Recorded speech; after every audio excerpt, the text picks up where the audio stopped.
Olá, seja bem-vindo ao canal Chave de Leitura. Hoje a gente vai conversar sobre esse livrinho que foi enviado pela Tag Livros em agosto. Ele tem dois livrinhos aqui, um romance pequeno e uma novela, que são A Promessa e A Pane. O autor vou falar o nome errado, porque eu não sei falar alemão, tá? Friedrich Dürrenmatt, tá? Dürrenmatt. Eu vou chamar ele de Dürrenmatt, tá? Então, se tiver errado, vocês podem me corrigir, tudo tranquilo, porque não faço ideia de como falar alemão. Já tentei até estudar alemão, mas eu achei muito difícil, fiquei com preguiça depois, né? Quem sabe um dia a gente retoma. Esse livrinho foi uma surpresa bem boa, viu? Chegou na Tag com essa edição um pouquinho mais minimalista, talvez, né? A Tag sempre tem umas edições bem caprichadas. Ué, gente, cadê o marcador? Tá aqui. Eles sempre fazem marcador combinando. E aí eu fui ler aqui atrás, né, a sinopse quando o livro chegou, e eu fiquei bastante interessada porque falava alguma coisa sobre gênero policial, mas também sobre uma obra filosófica e tal, e assim, né, a leitora de Borges já fica como, né, policial, leitura filosófica. Então eu fiquei bem interessada e tentei colocar na fila. Acabei pegando para ler no início de setembro, né? Apesar de ser o livro de agosto. E eu gostei muito, o livro me surpreendeu muito. Eu nunca tinha lido nada desse autor, mas parece que esse autor, ele escreveu bastante livros policiais. Eu já descobri que tem outro livro dele, acho que publicado pela LPM. Eu vi no site da Amazon, já quero ler. E ele é um autor suíço. Ele é um autor suíço, então, que escreveu em língua alemã, né? A Suíça tem algumas línguas diferentes e, ao que me parece, ele é da parte que fala alemão. E esse autor, ele se, vamos dizer assim, que se notabilizou mais pelas peças. Ele era um dramaturgo com muita influência do Brecht, parece.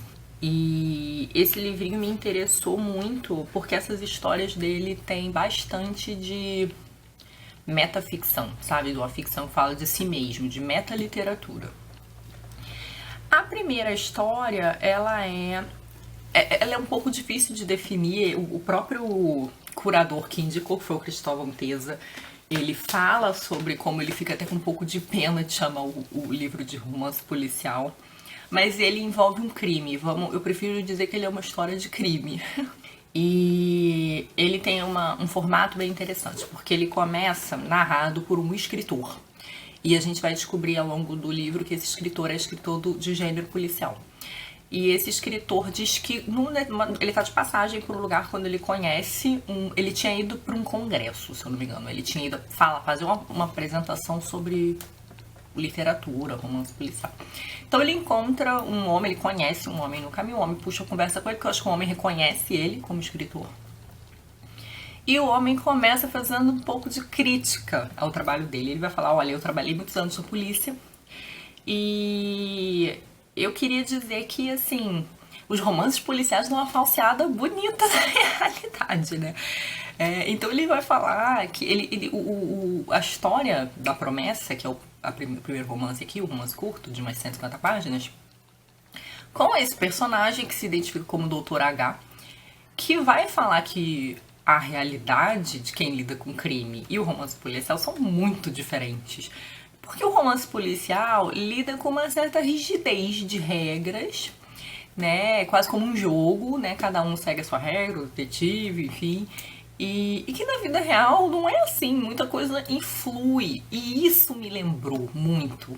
Vocês devem estar muito cansados, que toda vez que eu falo de alguém aqui eu digo que me lembro Borges. Mas assim, é uma reflexão interessante.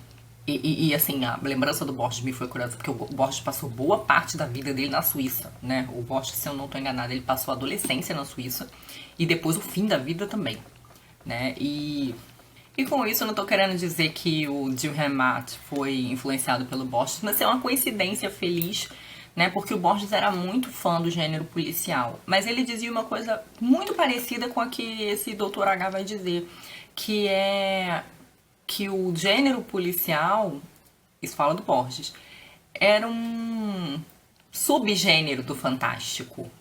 um subgênero do gênero fantástico, porque aquelas regras do mundo que regem a história policial, o desvendamento do crime através da lógica, aquilo não funciona na vida real. Então, assim, a crítica deles é igual. Eu não sei se o Borges fala em tom de crítica, né? Eu acho que ele fala mais como uma descrição do gênero, que pra ele aquilo ali só funciona se você suspender muito o caráter inverossímil, né, das regras do policial, né? E que é aqui a crítica que o Dr. H faz, né? Então a gente já tem a história começando com essa crítica ao gênero policial. Então ele fala, na vida real, querido, não é assim, não. Assim, essas regrinhas todas certinhas, assim, a vida não dá conta, né? A vida, ela é marcada por uma contingência, por uma série de possibilidades, tipo, uma infinitude de variáveis. E aí, então, o Dr. H vai contar pra ele uma história que marcou muito a sua carreira na polícia. E essa história envolve o comissário Matai. Então, a maior parte da história, na real, desse primeiro romance, é a história do Matai. Né? Então, o Dr. H, ele era uma espécie de chefe na polícia e ele encarrega o Matai. Antes de o Matai ser promovido, o Matai tá pra ser promovido. Mas antes do Matai ser promovido, ele dá uma tarefa pra ele, que é cuidar de um crime que teve numa cidadezinha, assim, de interior, de campo, de uma área meio campesina, parece, mas de uma cidade pequena, na Suíça. E foi um assassinato de uma menina de 8 anos, que aconteceu num bosque, assim, é tipo uma floresta. As minhas gatas são atacadas hoje. O Matai começa a investigar o crime, tem um suspeito, assim, já existe um suspeito forte, inclusive que mobiliza, deixa a cidade toda muito revoltada.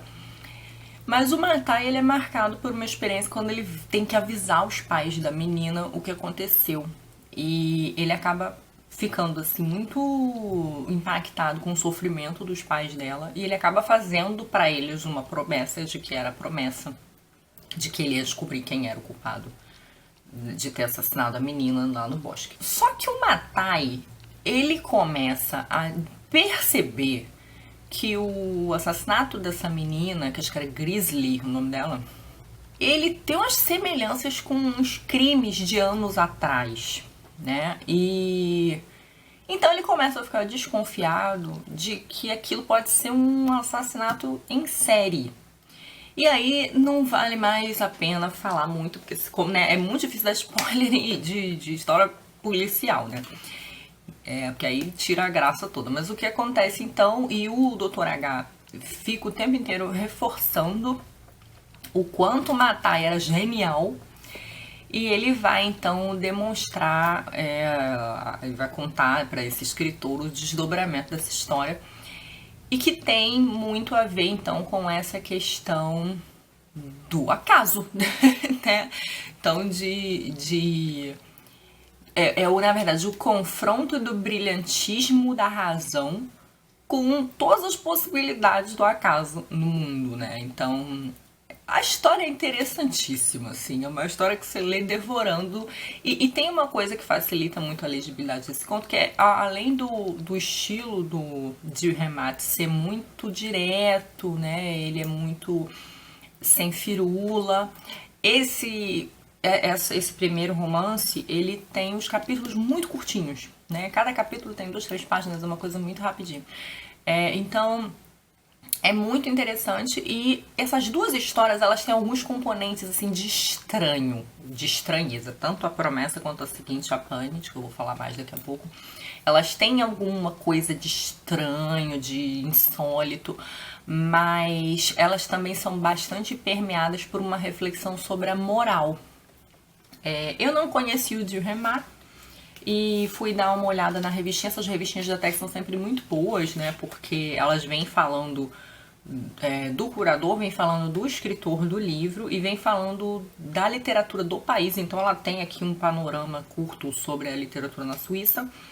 E eles vão falar algumas coisas, algumas características da literatura do Dürrenmatt, né? Então sobre como ele explorava os temas da justiça, da culpa, da moral, né? A própria Cristóvão Anteza fala como ele explorava muito a fratura moral, né? E eu fiquei só com mais vontade de ler as coisas desse cara, né? Então, essa história, essa primeira história, ela vai explorar essa questão da moral, né?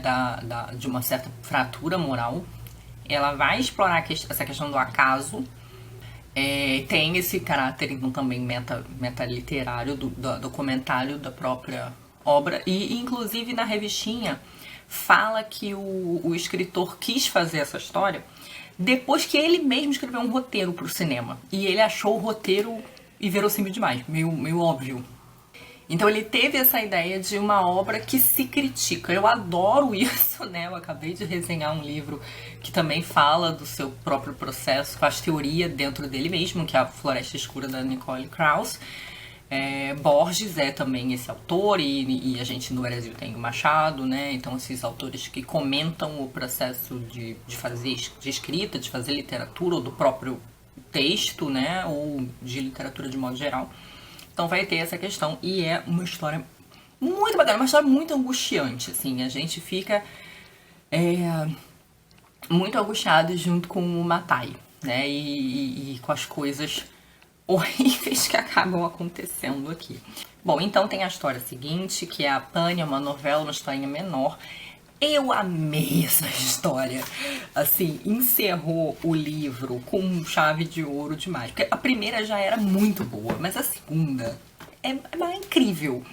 E essa é uma história curta e ela tem todo o elemento do estranhamento, assim, que eu adoro, de uma esquisitice, né? A Pane é a história de um caixeiro viajante. Ele, na verdade, tá uma espécie de posto acima de caixeiro viajante. Ele seria um representante de lojas de tecido, mas ele então viaja para fazer comércio de tecidos. E o nome dele é Traps. Eu acho que é Alfredo. Não deve ser Traps que fala, né? Deve ser Traps, sei lá. É Alfredo Traps. E ele tá de passagem também por uma cidadezinha pequena. E o carro dele pifa. E então ele acaba... Assim, ele tem duas opções. Ele tem que deixar o carro na oficina. Então ou ele pega um trem pra casa, ou ele faz um pernoite. Ele decide fazer um pernoite pensando que de repente ele pode conseguir umas aventuras ali naquela cidade. E só que ele percebe que tá tendo um congresso na cidade. Os hotéis estão todos cheios. Ele fica meio sem opção de onde ficar. E indicam pra ele uma mansão. Então ele vai lá na mansão ver se tem... vaga, se ele pode pernoitar lá. E ele acaba falando com o dono da mansão, que é um senhorzinho. É um senhorzinho bem velhinho, na casa dos 80 anos. E o senhorzinho fala que ele pode ficar assim. E ele acaba então descobrindo que esse senhorzinho, ele era um ex-juiz e que ele recebe com frequência na sua casa para jantares uns amigos que também eram dessa área aí, né? Eram promotores ou advogados, enfim. Então ele recebe essas pessoas, eles têm jantares, lautos jantares, e eles jogam, eles fazem um jogo, né? Podem deixar que eu não vou contar nada de importante da história, mas enfim. O Traps, então, acaba ficando lá numa noite, presenciando, de uma certa forma, fazendo parte desse jogo, com esses homens da lei. E isso vai ter um impacto muito grande na vida do Traps, né? O Traps vai descobrir várias coisas sobre si mesmo nesse jogo. E voltando então aos temas que o Gil Remates trabalha, esse também é uma novela que vai falar sobre justiça, que vai falar sobre esses processos racionais, que vai falar sobre moral também, né? E não é uma moral moralista, tá, gente? É uma moral no sentido da responsabilidade pelos próprios atos, sabe? De culpa, de responsabilidade mesmo. E é incrível, assim, Que novela, sabe? É muito bem construída, novamente com uma linguagem muito clara, muito objetiva. Aqui você tem a divisão somente em 2 capítulos. Um primeiro capítulo menor que é todo teórico. Ele é um capítulo teórico, a primeira parte. Ele não tem nada de história, ele é somente uma reflexão sobre que tipo de história os escritores podem escrever e sobre o caráter muitas vezes artificial dessas histórias. E aí então ele volta um pouco para essa questão de um mundo onde o acaso interfere muito, um mundo de caos, né? Um mundo onde que não dá para ter regrinhas muito rígidas e nem muito floreio dos acontecimentos. Ele vai fazer uma crítica sobre isso. Então a parte metaficcional ela vem logo desse primeiro capítulo, que deve ter umas 4 páginas. E depois todo o resto não tem divisão de capítulo, mas a leitura também é muito rápida. E é uma noite, então você tem um jantar que se estende até de manhã com esse jogo, né? E é interessantíssimo demais, porque é uma coisa meio estranha também, meio grotesco, né? E que me pareceu uma coisa que ficaria muito bem no teatro, já que ele era também dramaturgo, né? Eu imagino que funcionaria muito bem no teatro essa novela.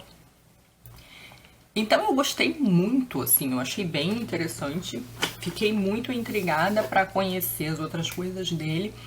E já pretendo comprar esse outro livrinho que eu vi que tem na estante virtual, que eu acho que é o livrinho da LPM, tá, gente? Se eu encontrar, vou deixar o link aqui. E eu gostei muito porque nesse livrinho tem um capítulo inteiro falando sobre metaliteratura, então sobre essa coisa de comentar a própria literatura, e que eu acho interessante para os assinantes que não são da área da literatura, né? Porque para quem estudou literatura, a gente identifica com uma certa facilidade esses recursos, mas para quem não é, eu achei bem interessante, né? Esse comentário, essa explicação, né, sobre como funciona a metaliteratura, com alguns exemplos, enfim. Essas revistinhas, elas são sempre muito interessantes, muito informativas. Ela tem uma entrevista também muito bacana com o curador, que é o Teza, né? E é isso, eu adorei conhecer esse autor que eu nunca tinha nem ouvido falar. Me digam aí se vocês já tinham ouvido falar, já tinham lido alguma coisa.